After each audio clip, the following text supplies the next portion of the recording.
Peggy Delaney's work as a columnist keeps her chasing stories, and when she catches them, they often close around her with startling results. This time, Peggy encounters domestic breakdown with a vengeance as a family sues their daughter. Episode 2 of Peggy Delaney, Serpent's Tooth, starring Kyra Harper. Hello there. You've reached Peggy Delaney, Toronto Tribune. If you have something confidential you want to pass on, just leave your name and number. If you're calling to give me fulsome, unqualified praise for my columns, please feel free. If you're calling to scream at me, fascist, communist, cop-loving, cop-hating, pro-lesbian, anti-lesbian, crypto-Bay Street swamp pig, go for it. After all, this is a quasi-democracy. I've never thought of you as a swamp pig. Charging water buffalo, maybe. Anyway, that lottery case you were interested in, the preliminary hearings this aft. If you're around. How'd you find me? Easy. You weren't upstairs in the courtroom, so where else but downstairs in the food court? Charming. How's Nick? Hungry. How's Mrs. Peggy Delaney? Still waiting. Can you smoke in here? Can you smoke anywhere? No. What a city. The historians got it wrong. The Puritans didn't land at Plymouth Rock. They landed on Cherry Beach. Well, I see you're a little ray of sunshine today. Still waiting? Yep. For what? Oh, for Amber? Yep. She hasn't called you yet? She hasn't made up her mind yet. Oh. Well... I mean, how difficult can it be, living with me for a few months? When I was 14, I was halfway to the West Coast, out on the road with my thumb stuck out. She's so cautious about everything. She drives me crazy. Well, maybe I was a couple of years older. I'm not saying I want her hitchhiking. No. I'm just asking her to come east to Toronto for one school term. That's all. 3 months. She hasn't lived with you before, though, has she? It's always been Dad and stepmom. So it's not just 3 months. You're changing the relationship. Maybe she's comfortable with you being the long-distance mum. She's come to think about you in a certain way. That's the problem. I don't want her to think of me that way anymore. She's not giving me a chance. She hasn't said no. No. Because she doesn't know how to. And I'm so bloody-minded, I won't let her off the hook. Look, I don't want to talk about this anymore. Okay. So, what's happening? The courtroom was empty. Because the daughter doesn't have her defense ready yet. The judge gave her a break and put it over to August 12th. So, she still has the $3 million plus she won in the lottery. She's still refusing to share a penny of it with her parents. And they're still destitute. And they're still determined to sue her for support. They're waiting to talk to you. Who are? Mom and Dad and assorted relatives. When I mentioned I was a Toronto Trib reporter and you might be interested in talking to them, doing a column, their lawyer allowed that might be a good idea. Same deal. You do the hard news coverage, I do a column. And we pool our notes? Right. But their lawyer wants to talk to you first, spin you in the right direction, I guess. Speaking of which, Mr. Lipstock. Mr. Bauer. And this is Peggy Delaney. Of course. Mr. Lipstock? Well, I'm really pleased to meet you. So, what do you think? This is an interesting situation, isn't it? What is? The daughter, I mean. That winning that kind of money can have such a bizarre effect on a person. My clients are only asking for $2,000 a month, and only because they're in such desperate financial shape. Maybe she hates them. Well, if she does, they certainly don't know why. They're completely surprised, shocked, and upset by it. She was kicked out of their house when she was 14. Oh? Well, that's what she claims. My clients beg to differ. They're living on public housing on family benefits of less than $1,000 a month. By the end of the month, they're living on peanut butter sandwiches and instant potatoes. So how are they paying you? Legal aid. No, it's the case itself that interests me. The whole question of what constitutes a family these days. What we owe each other, regardless of any circumstances. Defining obligations, I guess. And the point where love is so mangled, obligations stop? I guess so. Your column could address these questions about natural family obligation. Not that I'd presume to tell you what to write. On the supposition that judges read. Well, you never know. Well, Mr. Lipstock, love and families, I don't know. They're not exactly my area of expertise.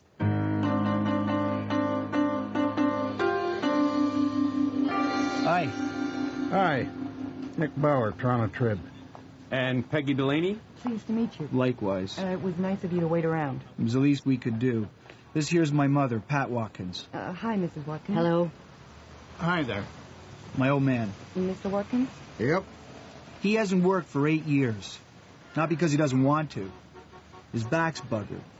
Did it lifting cases of tomato juice. But no workman's comp, right, Dad? Well, I tried to work, you know. Damn near killed me. Put me in the hospital. He was in traction for 3 weeks. You had to piss in a bottle for 3 weeks, didn't you, Dad? Yep. Why no workman's comp? The same reason they give everybody. Said he didn't hurt himself on the job. So Mom babysits. What do you make on a good week, Mom?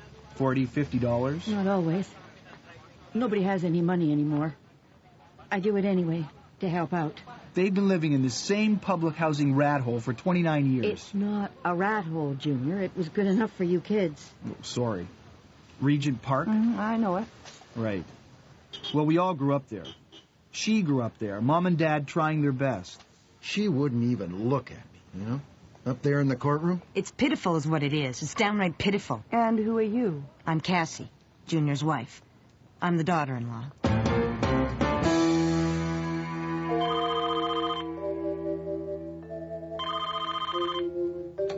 Cinderella cleaning. Good cleaning. Good afternoon. Hi, Bernie. Hey, sweetheart, how's my best pal? Okay. Good cleaning, good afternoon. That's kind of lame, isn't it? Well, I'm working on it. That's why you called. To critique my telephone answering? I don't have enough problems. No, I just called just to say hi. Oh. Hi. So, I'm working on an interesting story. Yeah? It's about this girl who won over $3 million in the lottery. Huh? Her name's Ellie Watkins. She's 26 years old. And her family, who don't have any money, think she should give them a little bit of hers. So, she's busy running around getting notarized statements from people willing to say she didn't get any love from her parents since she was 14 years old. So, I guess she feels, it's payback time, you know? There's a lot of that going around. What do you mean? Amber hasn't made up her mind yet about coming. No? Well, I don't think you should So anyway, really... you know how I said, after I asked her, I wouldn't have another drink? How could I forget? I heard trumpets blow. Anyway, I don't know. What's the matter? I'm afraid, Bernie. You can't believe how much. I want a drink. But you can't, sweetheart. That's not the deal, and it's not a good idea anyway, is it? No. No, you wanted to prove to yourself you could do it, right? Right. And you can. You can, right? Uh-huh. Good. So, you want to hang out this aft? I'm on my way to talk to this girl's mother.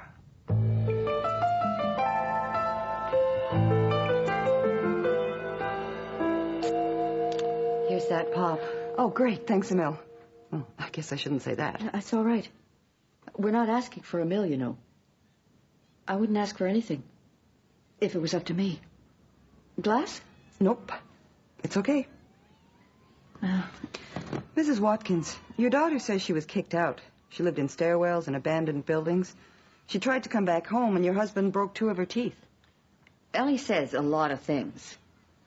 Sometimes I think she really believes them. She says them enough. Not true? She ran away. Every night, Junior and his friends looked for her. Found her, too, on Yonge Street.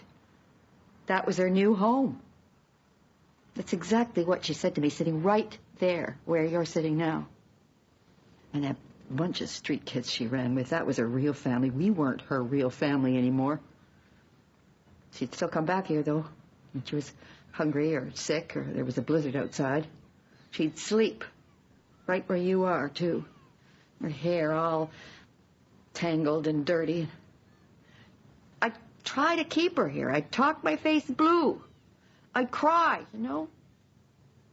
But she'd lift a few dollars from my purse or her dad's pocket and back to Yonge Street. The teeth? Oh, she broke a couple of teeth, all right. I don't even want to think how that might have happened, but it wasn't her father. That much I know. Oh, that was a long time ago now. Over 12 years. This is a terrible mess, isn't it? For you and your family. What are you really feeling, Pat? What do you really want to have happen? I don't know. I think you should just come round and say she was sorry for all the things she said. And if she could just say, I love you, Ma. I think that's all I want, really. That's all. That's all? That's bullshit, Mom. What do you mean, that's all? I didn't know you were here. We were just in the kitchen. How didn't you know? Well, I just didn't, that's all. Oh, God, it's not like it's some big place. Bullshit, Mom. Bullshit, bullshit, bullshit. She owes you plenty. You'll wake your father. I don't care. The thing here is, my mother's too good. That's the problem. She doesn't know how to speak for her rights. That's absolutely the truth. Ellie's got $3,600,000. Think of the interest she's making on that. Never mind the rest of it. It makes me sick. I don't care if she don't give a friggin' cent to us. Put that in the paper. It's not for us. It's for Mom and Dad. How can she be so goddamn cold? That's what I'd like to know. I guess they've gone. It is so. It hurts, what your daughter is doing. Uh-huh. It's not the money. No. I've lost my daughter. You don't really know what... You don't want to think about it. Maybe it's not true, you know? Maybe you can still be friends and something happens. Like this, and then you know. Yeah.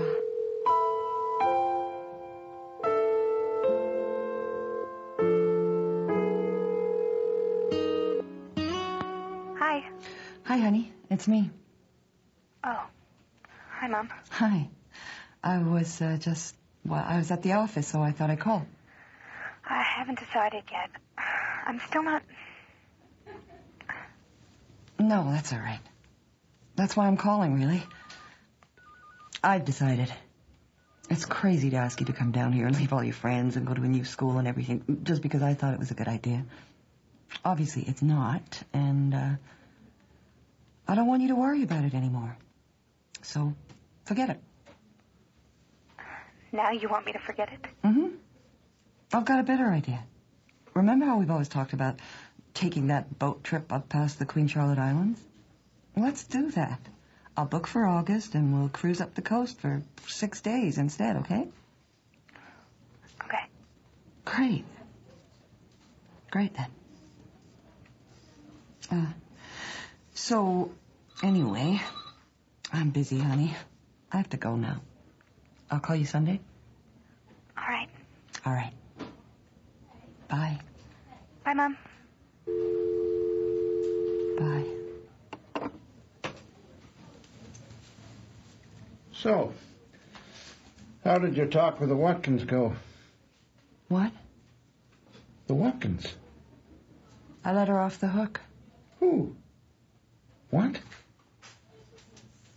Amber? Mm-hmm. She sounded happy. Oh, well, that's too bad.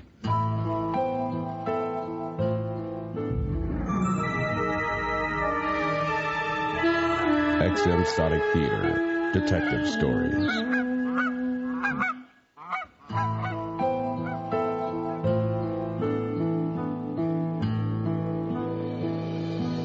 Ellie? Ellie Watkins? Yes? I buzzed at the front, no answer. Peggy Delaney, Toronto Tribune. How did you find me? Asked your lawyer. He thought it might be a good idea. I was supposed to call first, but... Whew, you really do have a gorgeous house. Look at these grounds. Oh, and a fountain.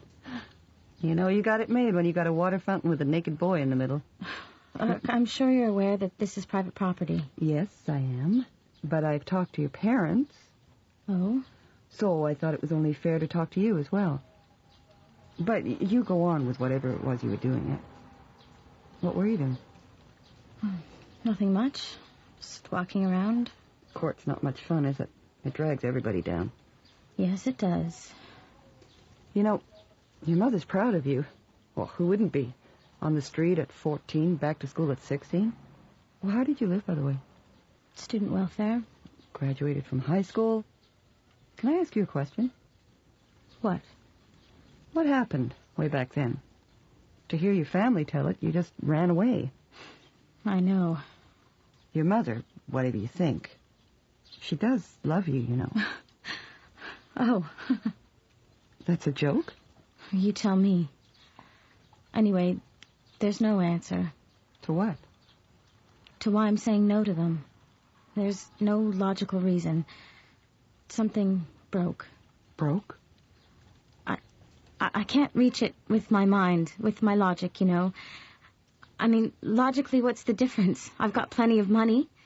And like you said, it all happened a long time ago. But when your parents, when they reject you, I mean profoundly reject you, something gets broken too deep inside, and you can't touch it, and it won't heal. And so you say no.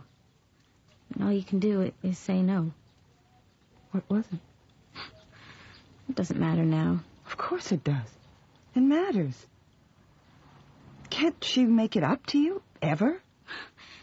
You don't understand. But I was talking to her. She doesn't want any money. She just wants...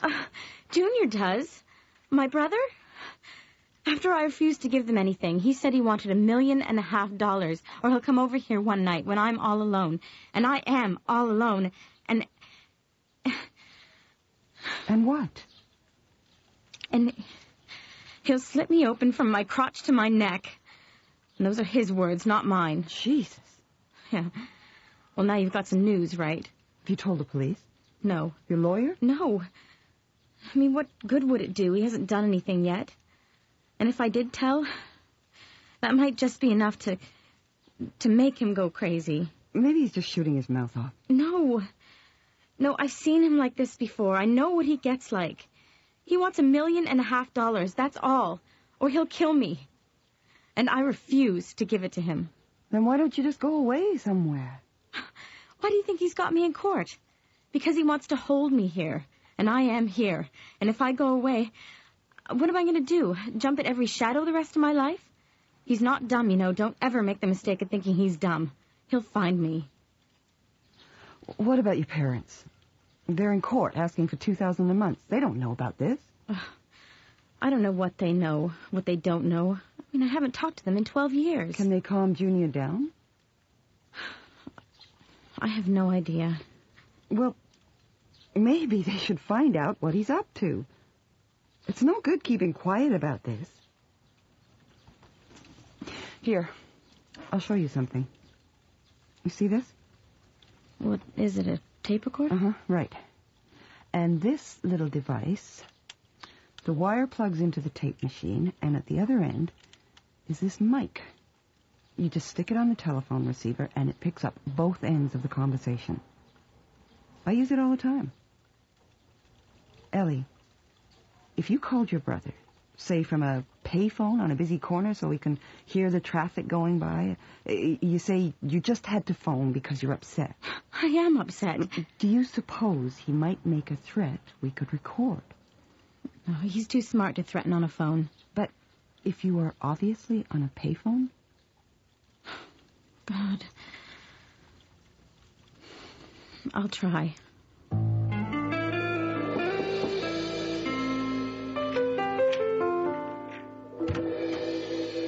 Oh, it's you?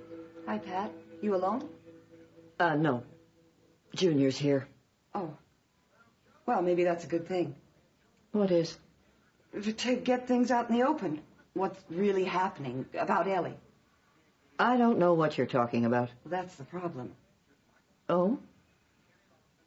Well, don't just stand out there.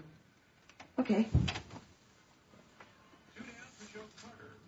Who was that? It's just, it's me. Hey, how are you? Where is everybody? It's just us. Oh. So? You writing a column? I talked to Ellie. You did? Uh-huh. And I found out something very interesting. I just wanted to tell your mother, Junior, that you are making very ugly criminal threats to your sister. What? The hell? You want to reconcile with her, Pat? There's no chance with this. Are you nuts? If you believe anything she says... Ellie called you at your apartment this afternoon, right? Nice conversation you had with her. Something about $1.5 million or you'll inherit it all as next of kin. Oh, bullshit. I taped it. You want to hear it? There's already 5 copies. Do you want to hear it, Pat? You get out of my house. I thought you should know. How are you and Ellie going to make it up? Make it up? Up? With that piece of garbage? I wouldn't spit on her. Oh? You talked to her, eh? I'll bet you did. Well, I'll tell you what she was really like. 13 years old, she was running around with a bunch of druggies, punks, twice her age. She was being screwed by every lowlife in Regent Park. Bloody disgrace to her father made me a laughingstock. We couldn't show our face. Oh, so what did you do to her, Pat? What did her father do? He knocked out her teeth, didn't he? He did what he had to do. He was trying to knock some sense into her. She had it coming.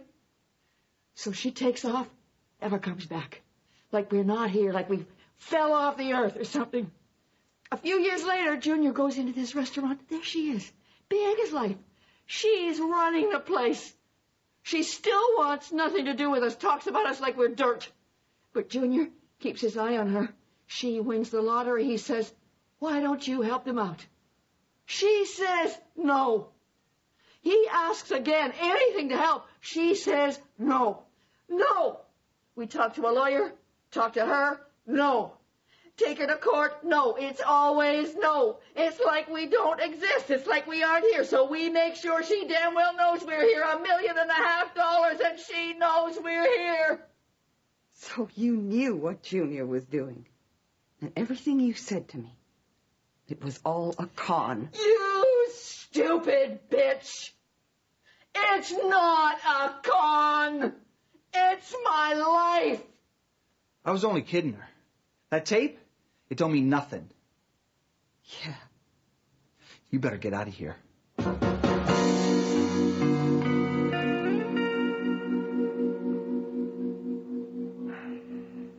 she knew all along, huh?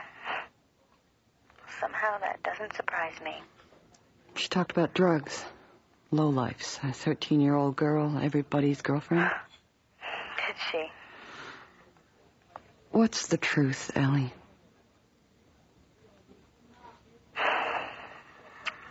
I had a friend. He ran with kind of a crazy crowd. They were all black kids. I loved them. Junior's gang beat the hell out of them. My father beat the hell out of me. That's all. It was like dying. And I left. And your mother? What did she do?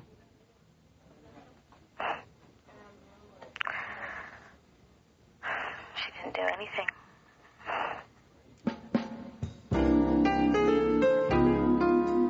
One more Peggy Delaney regular? Thanks, Charlie. With a fresh twist of lemon on the side. Feels good. Oh, it's been a long, long day, Charlie. Do you have any kids? Oh, you bet. How many? Oh, let's see. 7. 7? Jesus, you should learn to control yourself. You're right there. I bet they're all great kids, though. Well... I bet you're good to them, too. I only have one, a daughter. There's all kinds of ways to hurt a kid. You don't have to leave any marks. Sometimes you can do it long distance. Can't you, Charlie?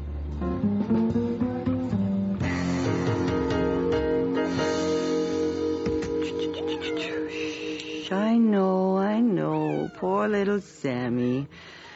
Poor Sam. He's hungry. Oh, messages. Hold on a sec. I'll get you. Hey, I've been looking all over for you ever since you called. Anyway, obviously, I couldn't find you. You okay? No. Call me, all right? As soon as you can, please. I'll be waiting. God, you're not there? It's after 2 your time, isn't it? Look, I don't know why you think you can just tell me what to do, like I don't have any brains or anything. You're always doing that.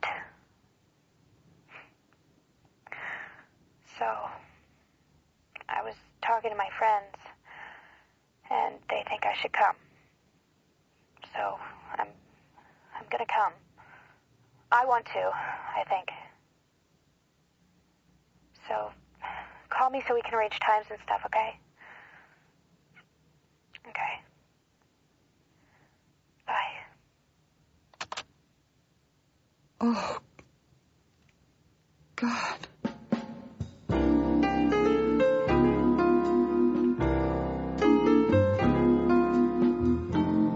You've been listening to Serpent's Tooth, the second episode of Peggy Delaney by James W. Nichol. Featured in the cast, you heard Kyra Harper as Peggy, John Winston Carroll as Nick, John Stalker as Bernie, William Colgate as Charlie, Michael Caruana as Junior, Joanne Vanicola as Cassie, Terry Tweed as Pat, Don Dickinson as Ed, Amberly Weston as Ellie, Sam Malkin as Mr. Lipsock, and Katerina Scarsone as Amber. The music was composed and conducted by Milan Kimlicka. The recording engineer was Greg DeClute, with sound effects by Drago Grandich. The associate producers were Nancy Dow, Leanne McDonald, and Sandra Jeffries Breutman. The program was produced and directed in Toronto by Bill Howell, the executive producer of the Mystery Project. I'm Bob Boving.